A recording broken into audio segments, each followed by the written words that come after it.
So my name's John, and I'm a mathematician. I'm a retired football player. I'd like to tell you a little bit about my story and my interaction with education.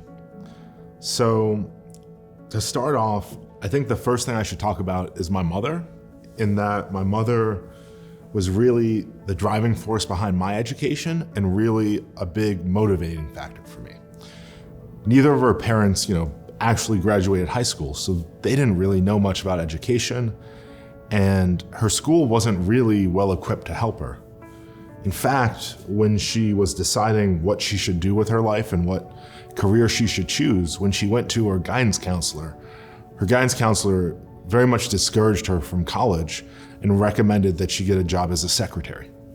And thankfully for me, my mom didn't listen to her guidance counselor, and she went to the local university, the University of Cincinnati. She put in an application, and she ended up getting a full scholarship there to study, and she ended up majoring in nursing and later became a nurse.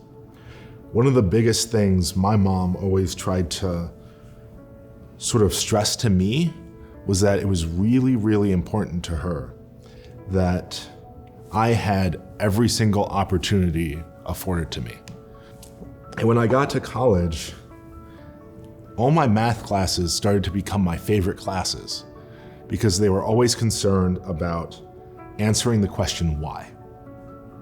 A really interesting thing is that if it wasn't for one professor, which this is something I hear over and over again in a lot of people's lives, if it's not for this one person, I probably wouldn't be a mathematician. I was taking this course called Introduction to Analysis, which this is a math class that is focused on sort of proving a lot of things about calculus, like proving that calculus works. And there was this professor, his name was Vadim Koloshin, and he noticed that I was really good at math, and I was unusually good at math, even for university. And he reached out to me himself and took an interest in me and told me that I should do a research project with him. And he became a mentor of mine. And without him, I don't think I'd be anywhere close to where I am today. And so many of the good things that have happened to me are a result of whether it be my mother, whether it be having a mentor who really took me under his wing, or whether it was just having the resources and tools to succeed. The fact of the matter is, not everyone has the resources that I was given, and being exactly where I want to be was so dependent on many lucky things in an educational system that's not guaranteed. As a first-generation college student, I often see my classmates dropping out of class or quitting college completely. What are some advices would you give to us for our generation? So advice for first-generation college students.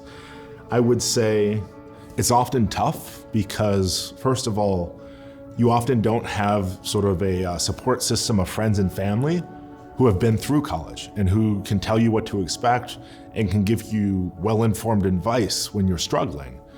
But even though I would say it's not easy, I think it's something that's really important because I think you should really try to think about yourself being that person who breaks the cycle, who makes sure that your children and your family for many years to come don't have to go through what you're going through as a first-generation college student, because you can be a resource to them to give them advice about college, and they can sort of see how important college is and how important education is through what you've done. So your struggles will make it that much easier for your children. Are there any similarities or differences with playing football and studying math? Great question.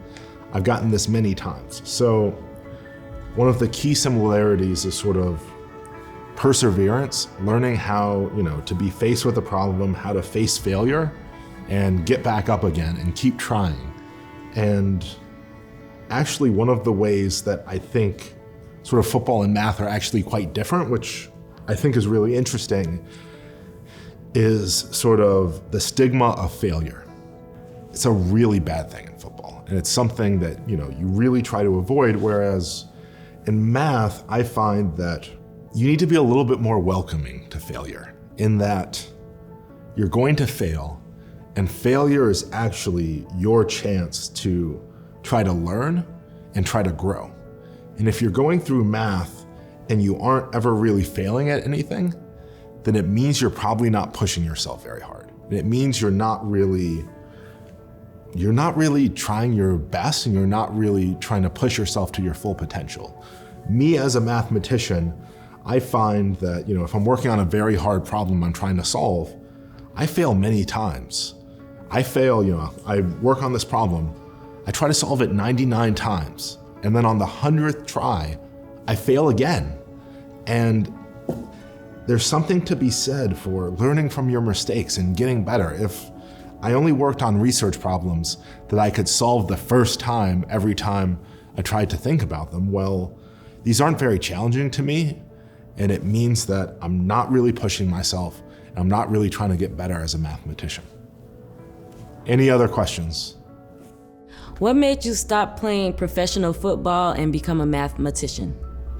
So I love math and football, and I've loved my football career, but I sort of found recently that I've done just about all the things I really aspired to in football. And I was really looking forward to starting my career in mathematics. And right now I'm finishing my PhD at MIT, and I'm really, really excited to, become a professor and, try to do groundbreaking research while also inspiring and teaching young people. Yeah? So what continues to inspire you to work so hard? I would say the biggest thing that inspires me to work so hard is, first of all, I love what I do. I love mathematics, and I love making mathematical discoveries, and even more than that, I love inspiring others with respect to math. And I really feel a sense of responsibility as a mathematician to try to bring along the next generation and make sure that the next generation of young thinkers have all the opportunities afforded to them that they could possibly need.